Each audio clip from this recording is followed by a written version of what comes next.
The next question is, did you accept public financing for your campaign, and whether you did or whether you didn't? Could you please explain your reasoning behind that?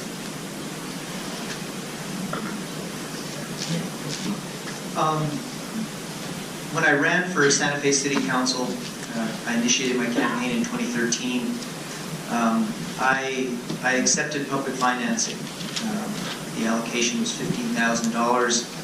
But as you know, public financing used to have a match provision that would help the publicly financed candidate compete with a privately financed candidate. But that was deemed unconstitutional because the match provision was dependent on the fundraising performance of the privately financed candidate. We made attempts while I was on the City Council to amend our own public finance code to add a match provision that would be wholly dependent on the fundraising performance of the publicly financed candidate. I supported it, the attempts fell short. And so why do I bring up the match provision? The match provision is very good in that it helps a publicly financed candidate try and compete with a privately financed candidate.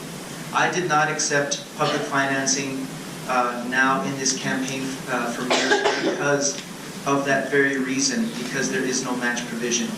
The other, but I think in looking at the part of our code that governs privately financed candidates like myself, there are checks and balances in that. I cannot receive more than $250 from any organization that is doing business with the city. Conflict of interest provisions kick in, which would force me to recuse my vote if that organization comes before me for any official action 2 years from the point of that donation. The other thing is there's limits. There's limits to donations from organizations and individuals. So I felt like there were still adequate checks and balances as a privately financed candidate and very sound conflict of interest provisions that would prevent me from experiencing any undue influence from any entity that wants to influence my decision. Thank you. So when I first ran in 2012, it was the first time that public financing was available, and I was able to secure that financing, received $15,000 from the city, and ran my campaign at an amount of some $14,000 plus, turning in the remainder to the city. In 2016, when I ran, I was unopposed, so neither sought to fundraise nor sought public campaign financing. And in this election, initially started from the perspective of seeking public financing, was not able to secure sufficient $5 contributions to meet the required amount, and so am in the private campaign financing mode. I believe strongly in public financing. I think the American people, to some degree, especially after our last national elections, are sick of money in politics. So I think we need to do everything we can to remove money from politics wherever that is possible. So I'm a strong proponent of public financing. In this case, I am privately financed, not having made that cutoff. But continue to suggest and make hopefully improvements to the city's public financing ordinances to ensure that that remains available to candidates across the city as a means of financing their campaigns. I'm sick of money in politics. And I agree with Councilor Maestas that there are pretty good checks in place in our current system. Because of the compressed timeline of this election, Mayor Gonzalez announced he was not going to run somewhat late in the game. I went through, as any candidate would, a whole process in deciding to run. And in the end, I discussed it with my campaign chair, who is former Mayor David Koss.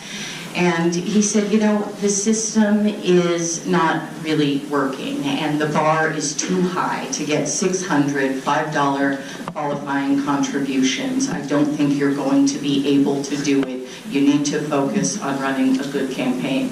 So I took the advice of my campaign chair, and I am privately financed. And I really do believe that we should get money out of politics and that we need strong democracies. And we have an ethics and campaign review board at the city that has done some very good work, and we need to look hard at some of the recommendations they've made and think about implementing them so that we can have a public finance system that works.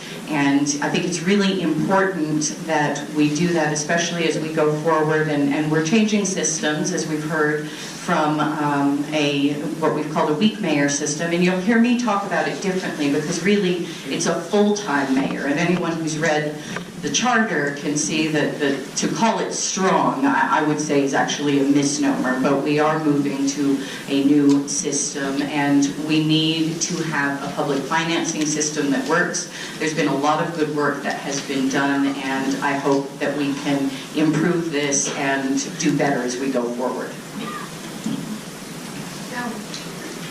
There's no doubt that at the national level, money in politics is undermining democracy in this country.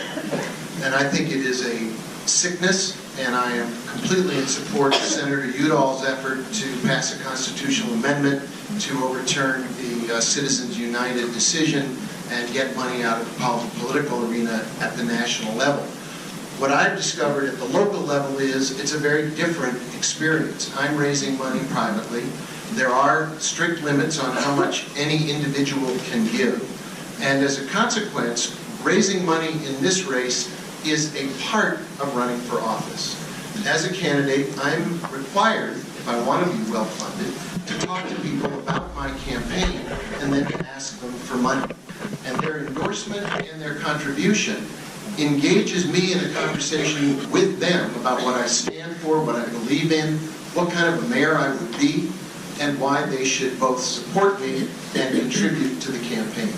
I'm getting campaign contributions of all sizes from all kinds of people and having all kinds of contributions, and in the process I'm learning what people care about and what they expect from the next mayor. There is a very strict reporting requirement, and those contributions will all be transparent.